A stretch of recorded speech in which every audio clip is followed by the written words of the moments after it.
call to order. Roll call, please. Alderman Barber. Here. Alderman Mayer is not yet here. Alderman Holfer is not yet here. Carol Brunner. Here. Bill Weichel. Here. Tom Trainer. Here. Bill Pesh is not here. Richard Budney. Here. Frank Fresco. Here. I pledge allegiance to the flag of the United States of America and to the republic for which it stands, one nation, under God, indivisible, with liberty and justice for all. Okay, approval of the minutes from June 21st. Is there a motion to approve? Second. Okay.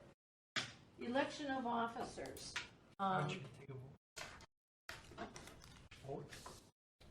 You have the first and second, but you don't have approval. Oh, I'm sorry. I didn't have. All right. All those in favor? Aye. Aye. Okay. Anyone opposed? Okay. Aye. Aye. Okay. Anyone opposed? Okay. Here's Mr. Poole over there. Don't trip over the table. Got with his sunglasses on. I'm thinking ahead, that's why. Oh. I'm thinking ahead, that's why. Okay. Okay, election of officers. So you know, before nominations begin, I will be resigning all committees and commissions effective October 30th because we sold our house in Iowa. Oh. Aye. Nothing exciting, Iowa. Grandkids. That's where the grandkids are. That's where You have corn there, yes, lots of it. So when you nominate now, nominate not me, but someone else. And so if you want me to continue with this, or whoever is elected can take over. The It's election up to you. doesn't take effect until the minutes are approved. It's typically when You're the stuck? election happens, but Pardon? it's I've seen it's it happen typically when the twice. election happens, but Yes. the election happens, but yeah. you can certainly, Yeah, I thought it was the next meeting. well, I can continue if you so wish. Please. All right, so I will entertain nominations for chair and vice chair. Chair Nominate first. Tom for chair. I like to pass that. Chair Nominate first. Tom for chair. I like to pass that. Unless you want to pass on that. I nominate Frank for chair. I second that. I pass. Unless You're you passing. Come on, guys. Okay. Okay, who wants the job? Yeah, raise your hand if you want. Let's draft Joel. Yeah. Yeah. No, we can't do I that. second that. Dale, you want it? Again? That's too many. 3. For what? Chair. Sure. You're very Yeah. effective. Dale. Sure, I nominate Dale. Okay. Is there a second? Second. Although, congratulations, you are again chair. After 20 You're- years, Well, I was 20 years. You're longer than that on you this can come committee. back and be the guest chair. Okay. All right, vice chair. Who would accept nomination for vice chair? Anybody Frank? else? Nominate Mike. Anybody interested in vice? Tom? Interested in vice? Tom? I nominate Mike. I didn't ask you that. Second. Thank you, though. All right, who seconded? Second. All right. Any further? All right, all those in favor? Aye. Aye. All right, all those in favor? Aye. Aye. Is vice chair. Good. Okay, so we have a chair and vice chair. All right, so we don't get confused here. I'm going to move item 9, consideration of changes to the civil service system, up because Mike has to leave at 6:30, and he and I are on the civil service committee, subcommittee. With my leaving and Alderman Dandria leaving, that leaves Mike all by himself. I think Yeah. that's Mark's. That would be this group's decision. Yeah. But The mayor? if No. we can, And the subcommittee. Oh, no, this is the regular. civil service, the Oh, one we okay. just left. Okay. However, if Peggy can somehow wave her magic wand consult attorneys and so eliminate that subcommittee. Because it really, we go in, we just approve lists of people that are applying for jobs, and it takes maybe 5 minutes. We don't see applications, just look at names on a list and take Dana's recommendation, look at names on a list and take Dana's recommendation. And sometimes I think it's almost a waste of our time. So we've discussed this for a number of years and get rid of this subcommittee. So if you want to address anything while Mike is still, So the Civil Service Commission is this body. And the subcommittee, the one who approves the lists and the testing, is the body that's born out of this body. So this body would initiate the subcommittee. We have been talking in a lot of, so there's a couple different levels we're talking about here. The first question is does the Civil Service Subcommittee remain? That would be the committee that approves the lists and the hiring list, training, or the tests that happen, the thresholds in which passage of the test happen, or the subcommittee could go away and a task that's put onto staff. So those are kind of the 3 levels. We did consult with Von Briesen, who are HR attorneys, and they do think that it's viable that we could eliminate the Civil Service Commission and the Civil Service Commission subcommittee if that's the desire of the Personnel Committee. But Service Commission, when Act 10 and 32 went through, the biggest part of that was a grievance procedure. The interesting thing is this city took the grievance procedure out of the Civil Service Commission at that point and moved it to a policy. So it's kind of backwards compared to what other communities have been doing. And there's the state, one of them is the city of West Dallas, and that Civil Service Commission only is to put the grievance policy, is to handle the grievance policy. And in Waukesha, they do a grievance policy as well as the hiring list. And most communities just do, staff does a hiring list. There's other ways to get that information to the personnel. Just do, staff does a hiring list. There's other ways to get that information to the Personnel Committee. For example, we could give you a report that talked about, how many we had that were not hireable and things like that. So there's different ways to get that, but it's really just the leisure of the committee on how you want to address the Civil Service Subcommittee, as well as the committee on how you want to address the Civil Service Subcommittee, as well as the part of the Personnel Committee. And Von Briesen, our attorneys at Von Briesen, said they thought they could help us navigate any of those options. But we're not looking for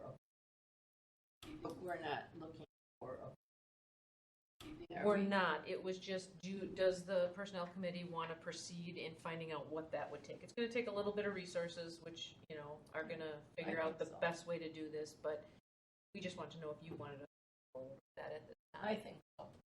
Think what? You wanted to go forward with that at this time. I think so. Think what? If we want to move forward with exploring the Civil Service Subcommittee, elimination of that. Okay, and possibly merging it with, or eliminate it altogether. Right. Development at 30, so this is kind of like a change of date here, so I somewhat committed to the environment or economic development. But I've heard a lot of things from council and a lot of things that people are talking about going on within it. So that's one of my thoughts into it. And the other thought is that at some point, this is, in my mind, has always been like a check and balance. So like if the members of this committee see something that might be, I'll just nepotism, or something on that order, a concern, they could raise it and raise those kind of issues with the personnel staff and work on that side of it as well. So for the sake of transparency, and I'm not saying that anybody here, would do that, but down the road, we don't know what's going to happen with people. We don't know who's going to be in charge of what. So my thing would be, there has to be some kind of a review. I don't care if it's at subcommittee level or some recourse to it at the personnel committee level, where we would have at least some minor or some kind of oversight into that process to protect the city. Because the city can eventually be sued if there are untoward kind of things going on. But would you be in favor of? Listen to the explanations and what would be happening, but I wanted to get that input on the table. So. Okay. Any other comments? Go ahead, explore it and see what you. And definitely, we wouldn't leave any processes unchecked, so I'll commit that if both of the two, the subcommittee and the civil service, no longer there, we would still want. The question is become at that point the timing. So what happens right now is if we have, and it could be for different levels of staff as well, but one of the issues is if we're ready to hire somebody, that person is if we're ready to hire somebody at a personnel this week and we're ready to hire somebody this Friday, that person can't be hired at a staff level until the. So it could be perhaps a reporting mechanism. Is that something you're willing to explore as well? Just my concern is protecting the city down the road with any kind of And nothing's gonna happen until you bring it back to us anyway, Correct. right? Yep, Yeah. absolutely. So- But we will spend some resources Right, because right. there's going to be some legal work. Yes. And do we have ordinances in effect right now or state law that requires any of this that has to be? So we have, that would go through this committee as well as the council if there were changes made, but we that research what that would look like. The council might have a say in that as well. Council would for sure have a say in that. I mean, I trust the wisdom of the group here, at any point, but. And all that. One of the things I skipped was the citizen period. Was there anyone besides the police department that is going to want to speak prior to anything else? Or I think you're all the same. Okay. Could we move that agenda item up while I can still be here with some Yes, of the I'm going to discussion? do that right now. So we're going to move up. The next item on the agenda will be amendment to the compensatory time policy, time off policy for police sergeants. So, Chief, are you going to speak? Or? I'll let the sergeant speak first. Okay. Just refresh the memory. In 2019, we came before you with a request of sergeants to address several of them. There was the recommendation to back.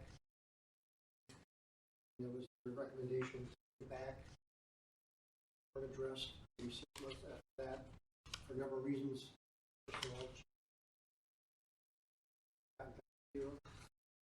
Since that time, there was one issue that the sergeant still were interested in. Going over, have it addressed. So we're here. I'll let sergeants what the request. Okay.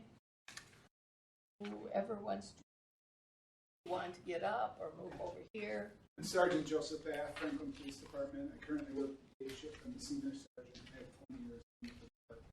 2019, and at that time, Mr. Liberta was given our request to move our compensatory time balances 200 hours to match the patrolman. And at that time, he came back and changed it to 120 hours. Ever since then, we've officers that we mentor, supervise, train, and they're given a higher level of benefit than their supervisors are.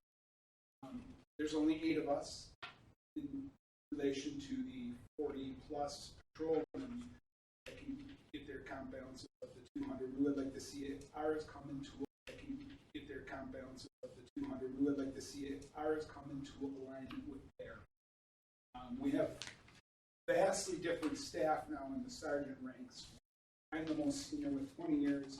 We have new sergeants that are very young on the department, not necessarily young in chronological age, sergeants that are very young on the department, not necessarily young in chronological age, but young to the department.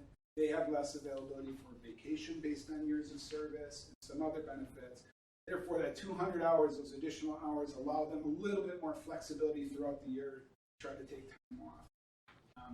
Very tightly, the time off for the sergeants is a concerted dance at the beginning of the year to try to get everyone to get their time off that they are required. So this will give them a little bit more flexibility to use compensatory time.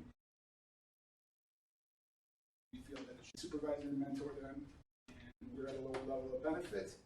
Also, I believe that there has to be some incentive to the police sergeant position.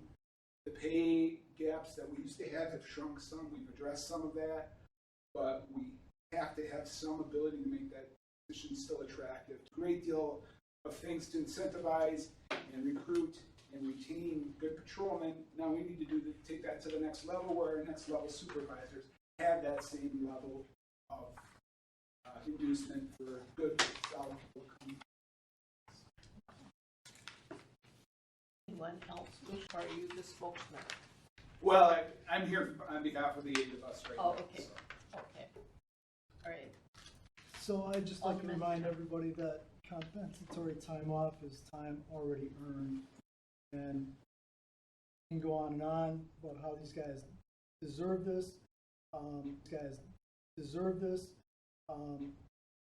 As he stated, people that they supervise have a better benefit than they do. And we want to keep our patrol persons striving to become sergeants and moving up. So we don't have our sergeants having less than our patrol personnel. So we don't have our sergeants having less than our patrol personnel. So I would move to recommend approval of this.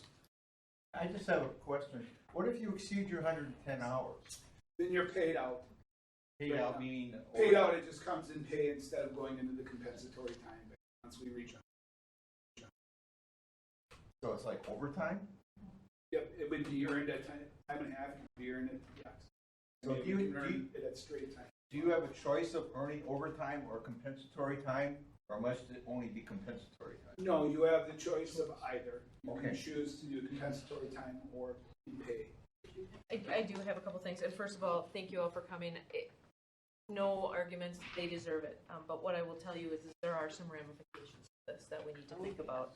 The first one is there will be a higher burden placed on the department if indeed these hours are saved up until retirement, because when you are in comp time over time and then you get it paid out in a certain year, it's the compensation rate that you're at in the year it's paid out is what the amount is paid. And then, we have some different issues going on. And again, this isn't a yes or no, we should do it or not, but I think there's a few things we should probably look into. This or no, we should do it or not, but I think there's a few things we should probably look into. The second one is, so the hours would be paid at a higher rate, and what that could do is that could prevent the department from hiring in the time that they want to, because there would be extra time it would take to get those payouts made. There could also be a potential issue with WRS that I just really haven't had a chance to explore with the department. So I would like that opportunity to talk to the sergeants just to see, what's the reason that this is being requested. I get the vacation throughout the year and the flexibility. That all makes complete sense. But I just want to talk through some of those other issues before. This is a long-term decision.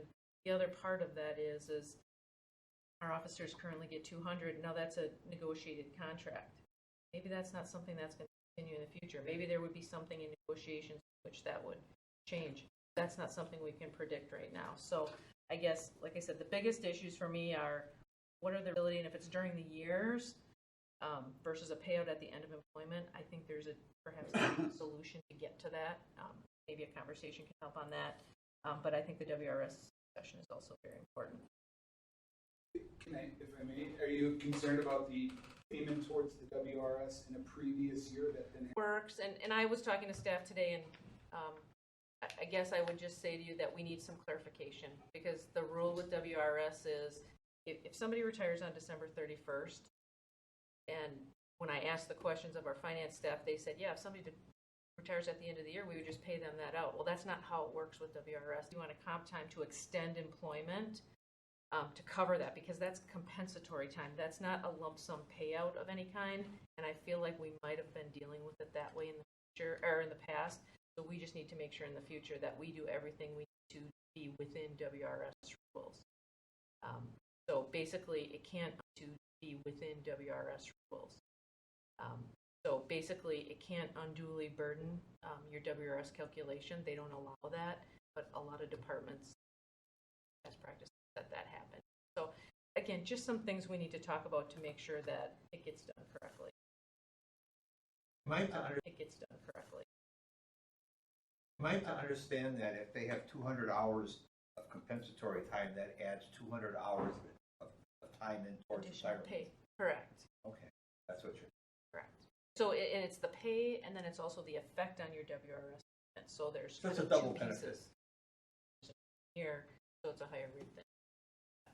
And again, that's not to say it's not worth it, and it's not something we can work out. It's just those are some of the responsibilities I believe I have for the city to bring to you. Frank?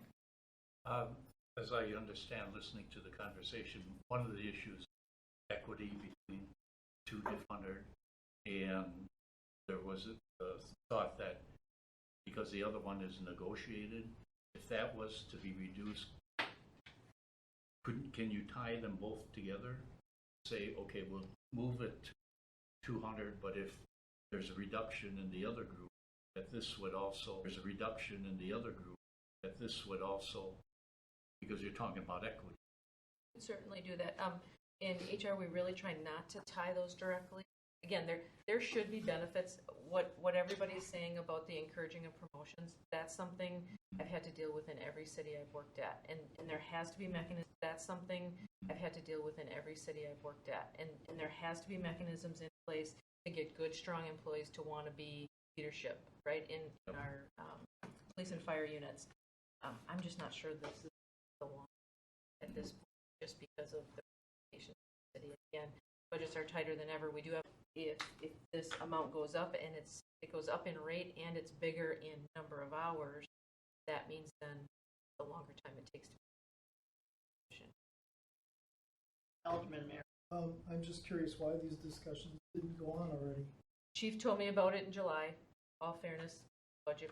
I like Frank's idea, tie it with the union, but to tell the sergeants that we don't value their service as much as a patrol officer, and they're asking for this, I think is not a good signal we want to send, especially in this day and age, with police officers' situations being what they are.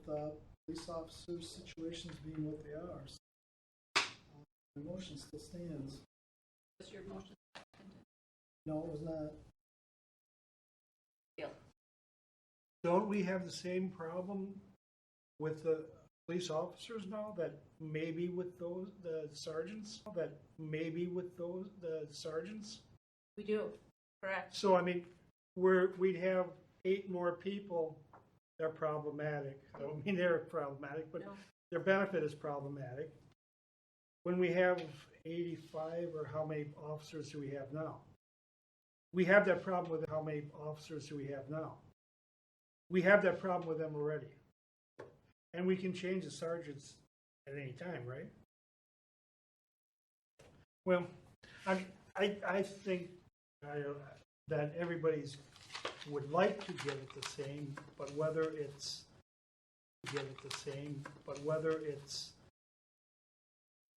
a bad decision for everybody, different story.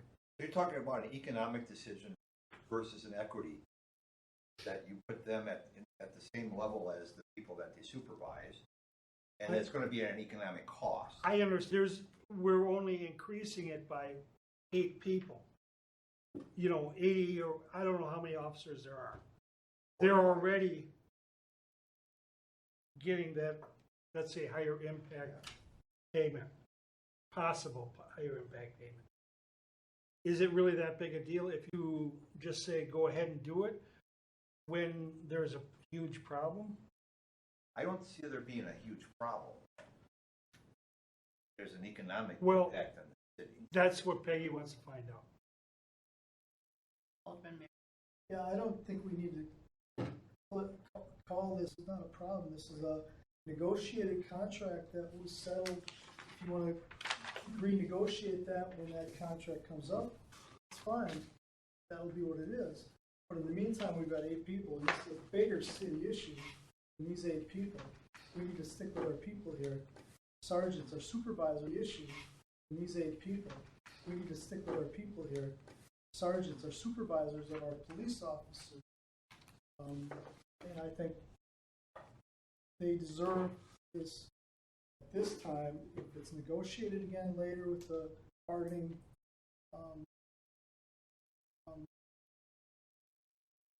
with the union, that's a different thing. But for now, they should be equitable. You could have an employee that's outstanding that the chief wants to make sergeant, and this be a killer for them, right? Yes. I'm just saying, can you give me 1 month to talk to him to find out what the issues really are and see if we can fix it? And so we can have the WRS discussion, because I don't want that to surprise anybody.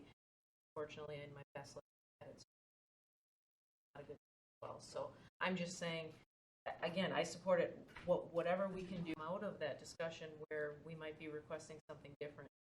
Just like we did last year with health insurance. I'm here to look out for all of the employees, find that balance between our taxpayers and our employees, and make sure that everybody gets the most equitable agreement that we can have. And so I don't want you to think I'm against this. It's not about that agreement that we can have. And so I don't want you to think I'm against this. It's not about that. I would move the table until next month. Second. Discussion? Yes. We did hear from the representative. Could we hear from the representative now on this, this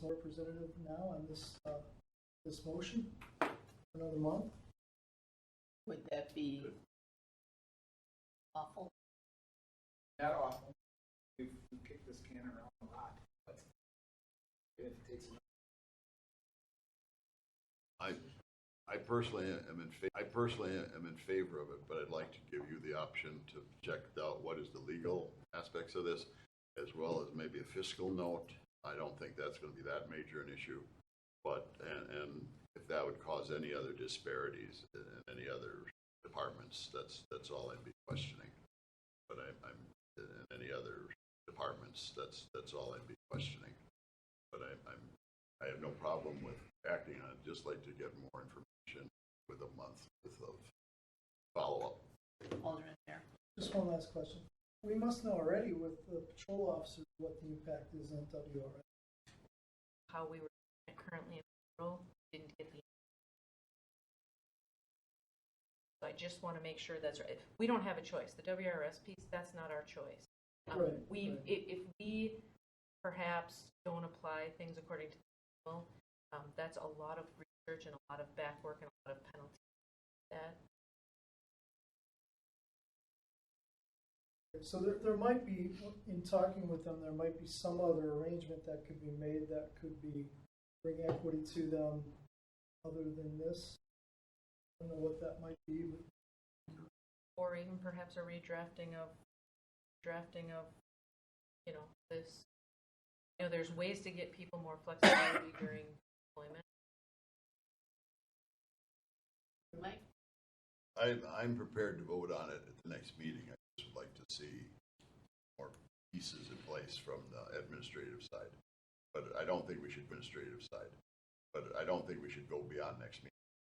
That'd be my directive, I guess, to staff too. So we'll make sure we have a meeting in October. so our regular meeting is only 2 weeks away. Regular October meetings, that could Should be 3 weeks. 3 weeks. okay. Yeah, make sure we have an October Run down. meeting. We will. We have other items as well. I vote All right. aye. Okay, you're voting aye. On your motion failed because you just I know, lack I a realize second. that. All those in favor of Mike's motion, table till October meeting. Anyone opposed? Okay, so October meeting, we will not cancel that meeting. We'll make sure that we have it in 3 weeks. And we will have the full information and we'll have a discussion. So it gets resolved. And I think most of us would vote in favor tonight. Want to make sure we're all on the level or have equity, whatever you want to call it. We want to make sure that everything's in place. All right. Now, going back to the order here,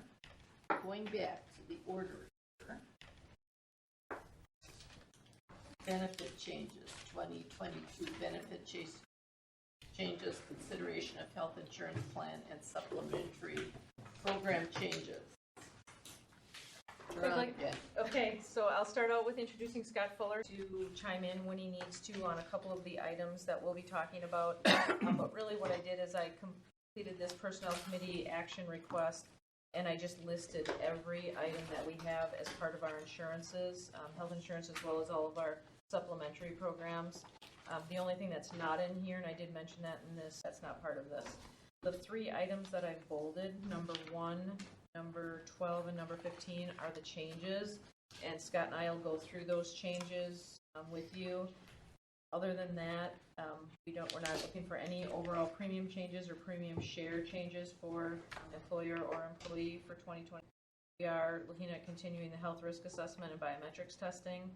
I will tell you that didn't go as well as we thought it would this year. We brought in a new wellness program, Go 365. I think it's a strong program.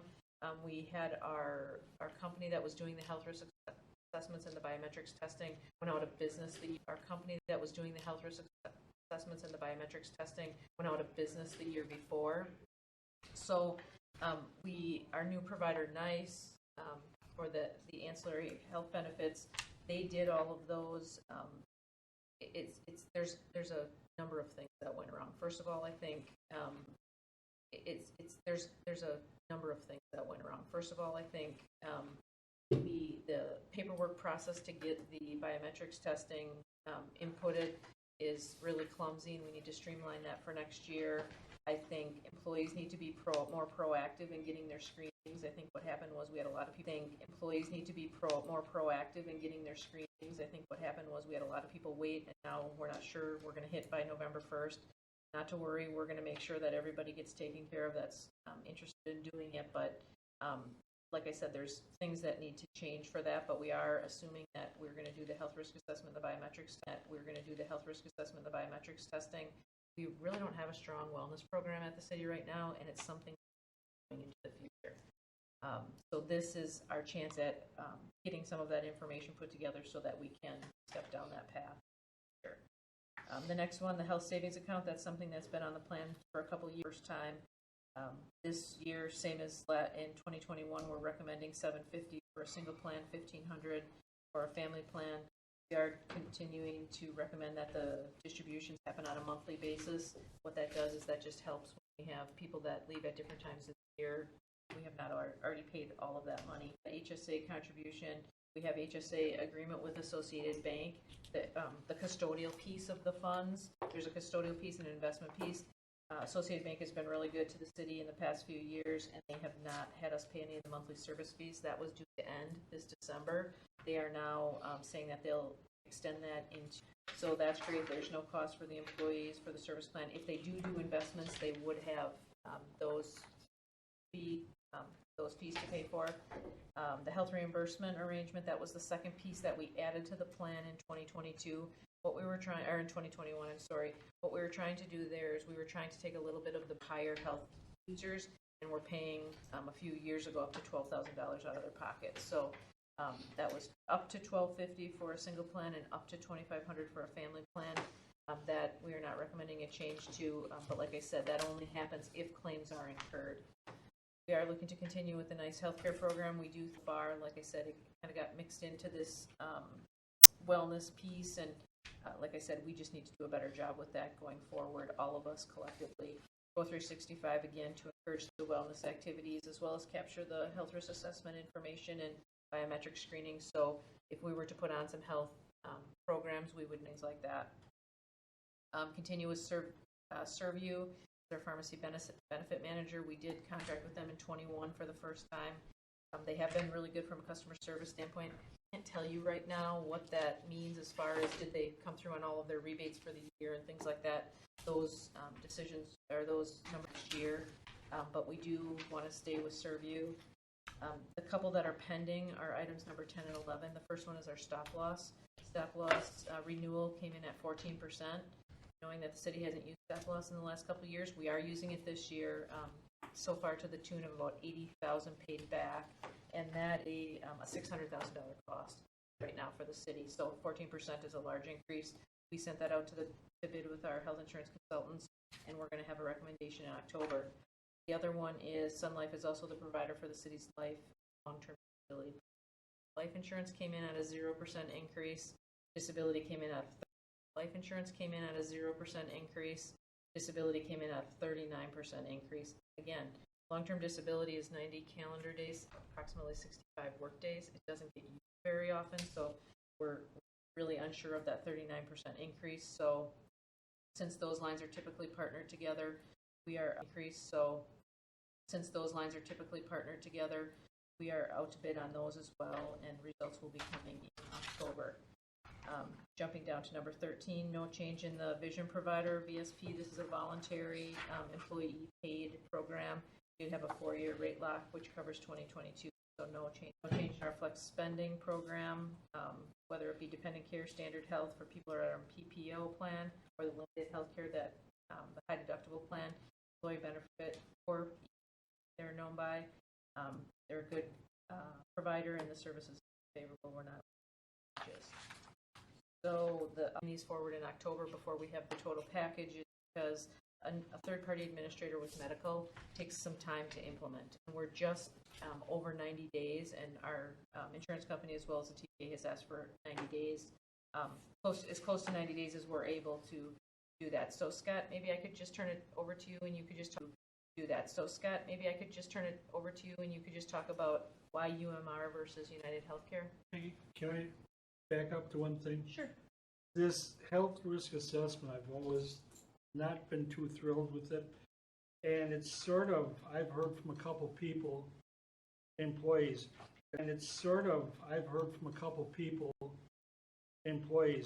it's kind of a joke. They just go and do it, go and get it done. You don't have to do anything afterwards. You'll get a discount on your health insurance. That's not the reason of it. So I guess my concern is, if this is being done this year, we're going to go back to the employees that did it and see if there was actually any change in their health because of this assessment? That's the purpose of it. When you don't do that, when you don't have those follow-ups and you don't talk about it, you do two things. Number one, you tell employees it's not important. Number two, your health insurance claims raise, because those are the times for your biometrics testing. Those are the 2 times you have a touch with a medical professional that you have a chance to help the city lower its Well, I mean, claims. okay, I don't know if the employees were ever consulted by anybody before saying, hey, you know, your A1C is ridiculous. You know, I don't think they ever were. It was just get it done. But the big thing besides that, or a second big thing, is are we going to compare Absolutely. the first 2 years ago to now to see if there has been any change? I don't know if we have results from our old provider. No. I don't know that anybody was keeping. So this year might be the baseline, but I will tell you when the employees go to NICE and they have something that comes up, it gets talked about. So whether the employees do it or not, that's their choice, right? That's all a personal choice. But getting those touches in, that's what's going to help our health insurance plan with claims and things like that. So have we done it in the past? I don't know, but is that a goal for the future? Absolutely. One, kind of quick thing, I'll drop it. If the employee is told it and does nothing, yes, you're right, that's their choice. But should they be getting a discount? Well, you're talking now about standards-based. No. Well, you're talking now about standards-based. So if we want to go sometime down in the future down this path, and there are employers that are going down there now, if your biometrics aren't within this range, pay extra. If you're a smoker, you can pay extra. There's a lot of things like that down the path. We're not anywhere close to that. What we're trying to do is we're trying to raise awareness and get participation and engagement from our employees. Those are the first steps. But is that not to say we couldn't do those programs in the future? I mean, when you get back against the wall, health insurance is programs we have at the city, and it's also very important to we need to engage in, and not a fun thing to do, but it's definitely something that's going to help our plan on. I guess right now, we don't have enough employees to get a true fair rate for people. The older people are overpaying, the younger people are underpaying. You have more things go wrong. But we can't do that. So that's out of the question. But I think we can decide if this program is working or not. And once we get some results and line them up, we'll be able to. I think I've worked with Go365 for many years. What I found out is when it comes to something, when you bring it on board in the beginning, everybody's excited about it, but it really needs to be attended to very, very frequently. And we find that participation just drops off to little or nothing at some point. We have a plan. Go365 has something fresh, easy to do. As you go into that, and I'm sure that you've done 365 and go in, sometimes it's very cumbersome, it's hard to get to. So to start off, to answer your question, the first part is we did a very passive implementation. That's on me. The City of Franklin had Go365 in the past. When we went to do implementation, we did it pretty passively. That was a mistake. So what we need to do is when we get to 2022, our plan, something called Tuesday Tips, we have them sending us information so that we can send information out to our employees every Tuesday. But really more important than that is we need to have a one day a month where we do some refreshers and bring the, I used to have a really good rep from Go365 and she did just that. She came in every once in a while. I used to have a really good rep from Go365 and she did just that. She came in every once in a while, maybe once a quarter, she would do a bit of a talk. Other than that, it was just answering people's questions. There's no reason for people to do it. They tend to slow down, that kind of thing. But like I said, getting the information, the health risk assessment is being that kind of thing. But like I said, getting the information, the health risk assessment is being done through 5. So that's something we were paying. And we're getting a bigger panel, I know, on the biometrics testing, but we were paying, it was $195 we were paying per employee just to get that one-time test. Who cares what happened? So this is really an attempt at some ongoing engagement. Scott, did you have something on that? I think your point is very well taken. Go365 actually provides the resources for us to utilize in whatever capacity we want to try to engage. Also, we just know about the program that was here for, like, what percentage of our workforce is actually tracing that, doing regular things. Not aware. And again, like I said, 2021, we got pretty engaged April, May, as people were just not doing it. Like I said, the passive education, assuming people knew the program. Got to have a lot of coaching. Right. And we don't have a wellness committee. That's something else to create. Pull some together from different departments. You know how that is with 65. There's a lot of camaraderie in different 65. There's a lot of camaraderie and different things that you can bring out of that. So really, but not having a program. Thank you.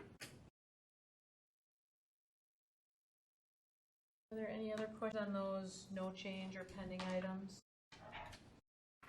And if we could just go to item number 1, which is the medical third-party administrator. I did list some of what we think are the benefits of that. Tom and I were actually having a discussion before everybody walked in. He currently uses UMR. I've used it in my past lives. Before everybody walked in, he currently uses UMR. I've used it in my past lives. UMR is a very high customer service level company that is very flexible. A couple things that we're not really strong on right now with United Healthcare as our administrator is working with other companies. United Healthcare helps to work with United Healthcare. That means when we used to have their prescription drug company, it was a lot easier.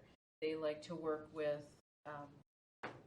reporting. They don't necessarily like to bring in a lot of different things and pull all the reporting together. Well, if we're going to get information out of our health program, we're going to need all of that compiled.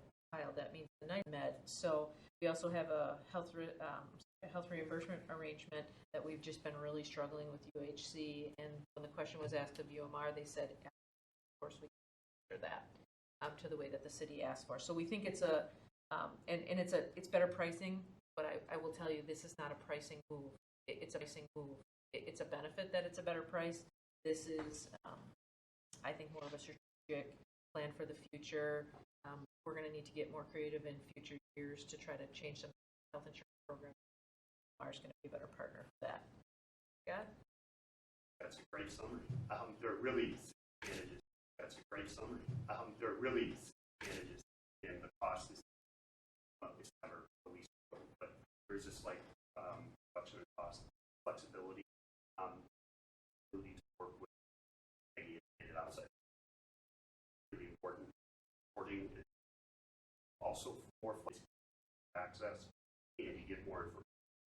Service team, nice job, and selected that team, the ability to integrate with outside parties, particular stop loss and benefit. And then the ultimate big thing is there's zero disruption in the state parts. So You made me think of one thing, Scott.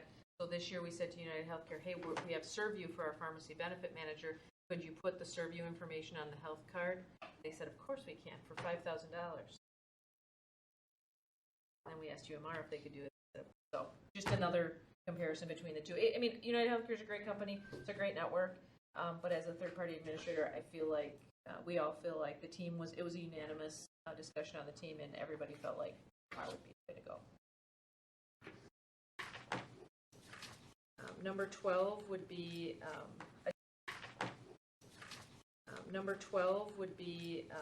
a dental administrator, third-party administrator. Same thing. City's self-funded. Currently, we're using United Healthcare. Delta Dental is the new recommended provider. I will tell you there will be some disruption. It's not a new recommended provider. I will tell you there will be some disruption. It's not going to be major, and we think that the overall improved network discounts are going to be better, allowing employees and their families to make more out of their dental allowance. It's certainly better pricing. I have more out of their dental allowance. It's certainly better pricing. I have the sheet attached so you can see that pricing. That pricing, I'm not going to say is substantial, but it certainly is going to move the needle. There is still one thing we're working on with dental, but not the third-party administrator that perhaps we'll be back to next month.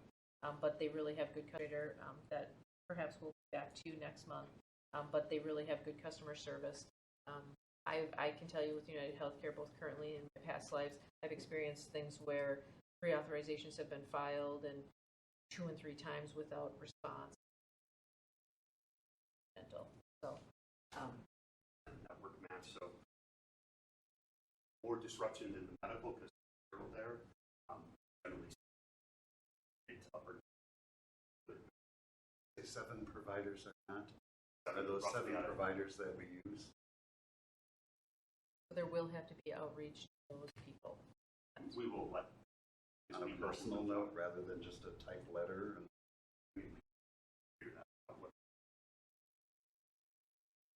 And that 94.8% is of those providers that were members currently using. What we don't know is what dentists they want to go to, but they're not in United's networks.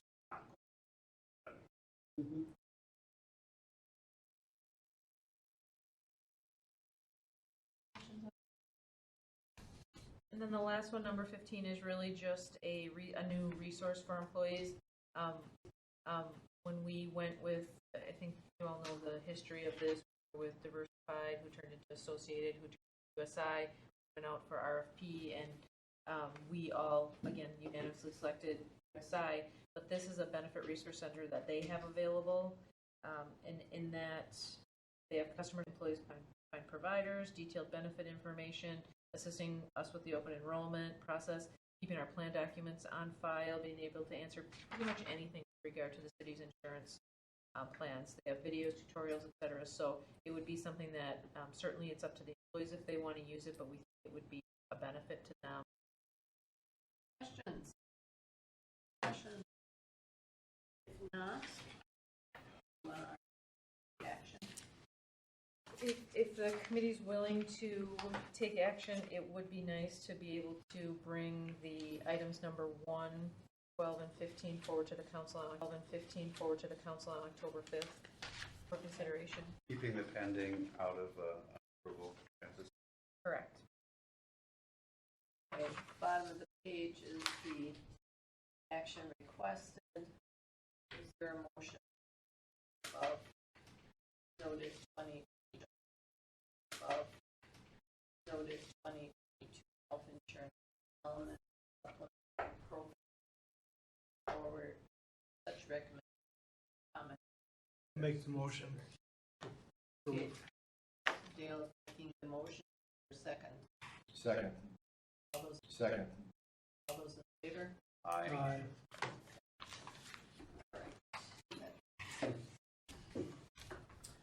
All right, then, one of the last items, the draft updated sick leave severance policy. Items, the draft updated sick leave severance policy. We've Is that been- this? Yep, that's that. And then I also, just the other attachment was a 3-page document, that the same one that we had talked about last meeting. And that was just that draft framework for a potential PTO. We had a lot of discussion on that at the last meeting, and I guess before we get too far in the process, my question for the committee is this something that we are interested in exploring? I think there were some questions that came up about how many other public sectors are doing it. I have a list in front of me of 20 public sector organizations that are already doing it, and those were just the ones that I could gather. I can certainly do more checking. There's a lot of size, types, and flavors of these PTO programs, so I just wanted to show you in the chart a little bit of what that might look like. So basically, everything in blue on the left-hand side is what our existing situation is, and then on the right-hand side in gold, that would just be a draft plan. And keep in mind, when I say draft, I really mean draft. There's a lot of decisions that would be needing to be made, but I will just walk you through a little bit how this is set up. The very first worksheet, left and right, is just the number of employees with each level of years of service. So that just tells you where our employees are in the spectrum. The third, fourth, and fifth column basically tell you how much vacation per year each of those employees gets, how much sick leave they get, that's guaranteed they get. So if you add those 3 columns, this days off per year, vacation, sick, and personal holidays, that's basically our package, 26 to 37 days. There is an extra 3 days per year of sick leave that employees could get. Somebody doesn't use any sick leave from January through April, they could earn 1 day, they could earn another day. Then we also have 9 legal holidays. We currently have a maximum accrual, which is simply based on vacation, which is, again, 150% of the vacation days. And then there's also, for most groups, there's a current level of sick leave. So that's what we have right now. What I will test right now, in addition to what you see here, is have a really together system, and we have employees in what I would call the same employee groups with different benefits. So we have our represented employees, and then we have our non-represented. Tax 10 and 32 went place in 2011-12. 10 and 32 went place in 2011-12. Most communities changed that, so all of the benefits were in alignment for all the non-reps versus the represented employees. So take the represented out because they bargain, and then the non-reps. In Franklin, we haven't done that yet. So, for example, maximum sick leave accrual. Franklin, we haven't done that yet. So, for example, maximum sick leave accrual. That varies based on what group you used to be in. And then there's some other items. DPW, for example, they don't have 5 years before they get to 3 weeks. They have to work 6 years. So there's just a lot of different things like that that we really need to clean. 6 years. So there's just a lot of different things like that that we really need to clean up. So other than this situation, which if we do this kind of exploratory research and go into some kind of a draft plan or suggest some kind of a draft plan, a lot of those things will come out. We also have people that have retiree health insurance. A lot of those things will come out. We also have people that have retiree health insurance and don't have retiree health insurance based on a group they used to be. It has nothing to do with the group they're in now. So there's some things that we need to deal with. But again, the way this would work, and this was just really an illustration because I felt like the featured all of this. But basically, you get a certain number of PTO hours, time off bank, call it what you want, different communities, different public sector entities, and private as well, call it different things. But basically, you accrue so many days per year. It's a rolling accrual, so it's not on January 1st, we're going to dump something in the bucket, and it's simply a rolling bucket. That's what the first thing is. It would just be the hours for the days and a max accrual. Again, we could adjust some of these columns to a different level. The reason in the first 5 years in a PTO plan that you allow a negative balance to happen is because as people earn things by the month, enough that they wouldn't be able to do otherwise, it's usually a short-lived item. Another piece of most communities and most entities' PTO plans are, we have a severance package here that 2 days, you can earn 2 days for every 1 year of service. That could fit into this, as well as an FM 90 calendar days, 65 work days for our LTD. So then, in the second column or third column from the end on the right, a suggestion for that. But I think, and I'll talk to Alderman Barber on the side because I know he had a lot of these questions, and he brought up something like, I hope this doesn't turn into the pension scandal. It doesn't mean people are going to be getting these big payouts and they're not going to be, it's nothing like that. It's just very honestly, a simpler way to administer a number of benefits that we have right now.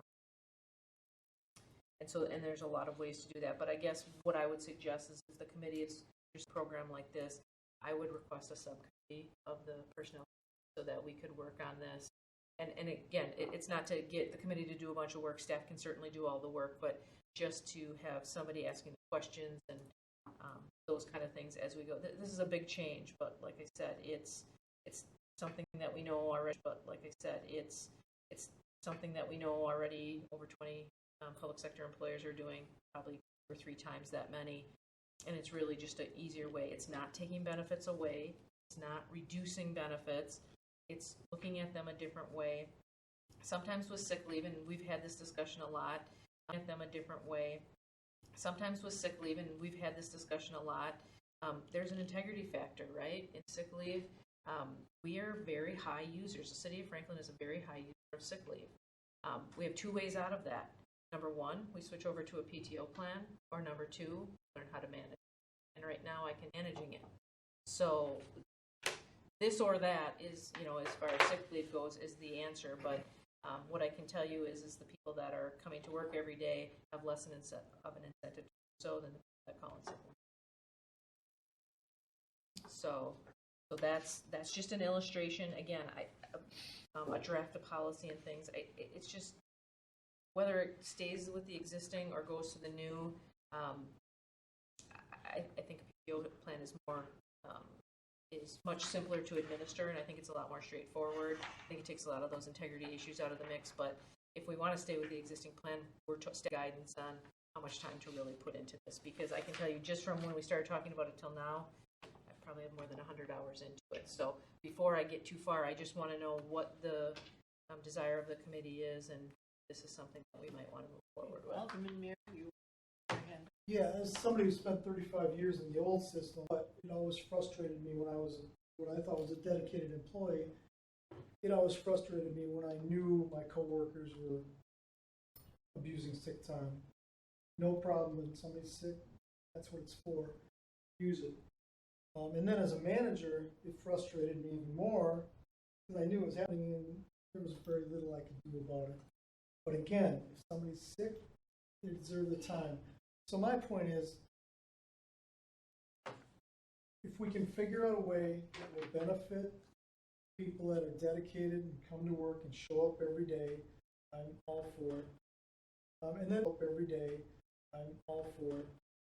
And then the other thing, though, Peggy, on the chart, could you compare? On the one side, it seems like you're putting more days, and on the other side, you're putting more hours. If you could maybe be consistent with that, one way or the other, or both.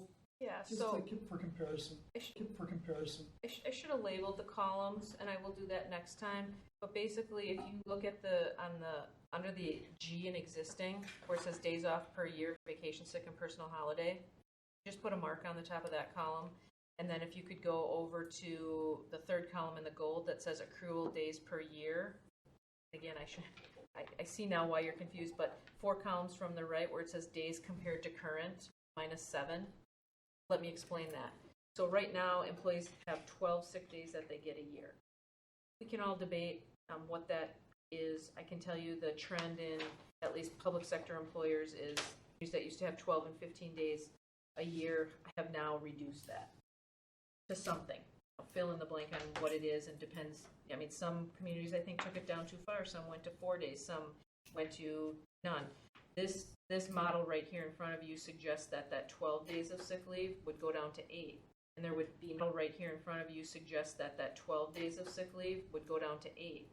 And there would be no benefit for the extra 3 that you could get. So instead of getting up to 15 days under the old system, you would only get on 8 under this new system. Difference is someone who's never sick will get to use those 8 days however they wish. They might want to save 2 of them for this severance payment, so then they're down to 6. They might be sick once or twice during the year, and then they might get to save a little bit in case if they have an FMLA issue in the future. Right now, and I just use it for vacation. Or they could use it for vacation and have this other time. And we'll do another more in-depth, whether we go to a new program or not, we're going to need to talk about sick leave going forward. And what I can tell you is there's a lot of use of sick leave. A lot of use of sick leave. Much above the average. I way back when, and I at that time asked you to kind of separate that question out so we could deal with it on its own, and we are dealing with it, but that's how this fits in. So back to Alderman Mayor's point is people that come to work every day do get rewarded because now they get to choose what. And in the people that were sick before,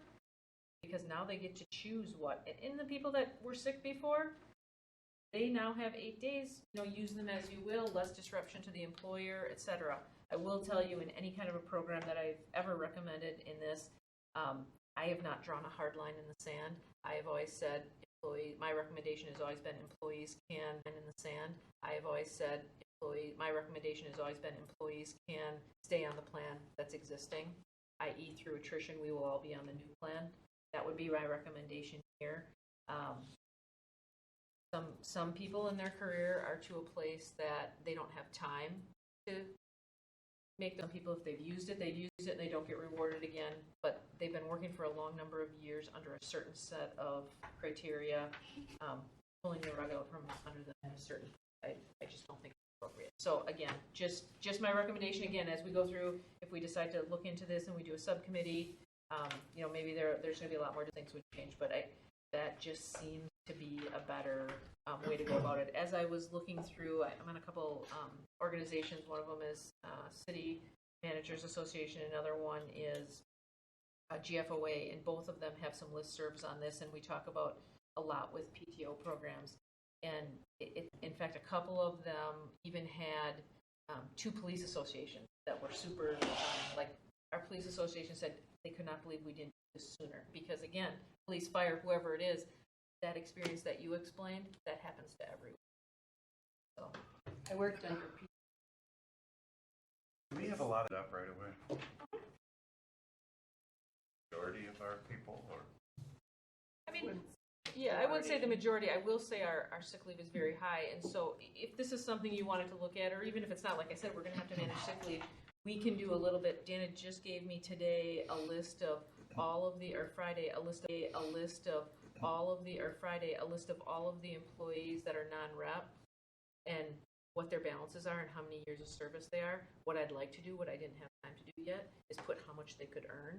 Because see, there's more pieces to this. So there's the sick leave conversion after 18 years. So if I've been here for 18 years, so there's the sick leave conversion after 18 years. So if I've been here for 18 years, I can get 1 extra week of vacation that I can trade sick leave in for vacation. And that also takes my sick leave down. So there's a lot of those little bits and pieces, but very honest, and that's a great benefit, but stays anywhere 18 years, and that's not as much of an incentive to have people not perhaps overuse sick leave as it would be if you had something on that. More people are going to go. It's just cleaner, neater. It's the administration, I think, is a big one, blew a little bit. Alderman Meyer and then Dale. Madam Chairman, Mr. Chairman, I apologize, I am late for another meeting, so I'm going to need to leave. The only point I want to make, though, is if we do have a subcommittee, I think it would be a nice idea to have some employees represented in that subcommittee as well. All right, Dale. The only thing I'm kind of thinking right now about the PTO is, don't we want a program that encourages employees to stay? I mean, with the PTO, you're using it every year. What encouragement is there to stay? They're gonna, kind of 5-10 years, burn up what they can and leave. That's not how it works. No. So years of service, if you looked at, and I know you need time to look at years of service, if you looked at, and I know you need time to look at this, but if you look at years of service, some PTO programs look just like what you explained. That's the normal way to do it. The normal way to do it is still to acknowledge years of service. So if you'd look down either on our existing years of service with how much vacation people get, so if you'd look down either on our existing years of service with how much vacation people get or under the PTO, you would see that change as it goes on. The difference between PTO is not you get it all now and you lose it. It's just a rolling balance. It just always stays in play. And again, back to the administration of it, you have this many days off. Use them wisely. And you have, with my PTO, I could accumulate or roll over per year. So that's column number 4, that's in gold, PTO. And again, this is a suggestion. I just wanted to show you something encouraged in there. But then when you hop over a couple more columns and you talk about, we have the severance payment at the end of your career, 2 days for every 1 year. Well, if you have 2 days for every 1 year, you can put them into this bank. You can put a certain amount in, and then over time you can put so much in. A lot of these PTO expected you to. You put this in your FMLA bank and you never used it. Those are people, as Dale would say, we didn't pay him now, so we'll pay him later. There would be some kind of a prorated bump for them. Again, not something crazy, but like maybe 1/3 to 1 or 1/4 to 1 or something. Because the minute you have any kind of a program that stops to 1 or 1/4 to 1 or something, because the minute you have any kind of a program that stops the incentive for people to not use it, that's the shelf they get to, and then they stop. So there's a lot of incentives in a program like this for people on an ongoing basis to keep on going.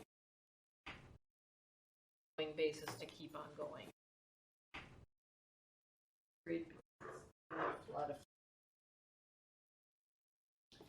Anything else? So you're going to be bringing this back? Well, I guess that's the question. Is the committee interested? I know we. Oh, yeah. I won't be here, but yeah, I'm interested in bringing back and. Yep. I'm seeing nodding of heads, yes. And for sure, one of the things we can do on a shorter term basis is just that sick leave analysis, because I think once you see that, it's really going to mean something. All right. Last item is staffing report. Anything new to add that was on the report, unless anybody had any questions? Anybody have any questions about the staffing Well, you report? got an easy job all night. A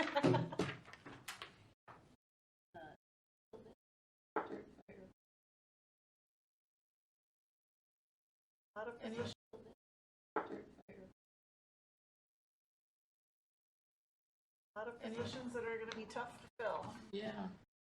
Anything, you have any questions, comments on this staffing report? Okay, if not, then our next meeting date is October 18th.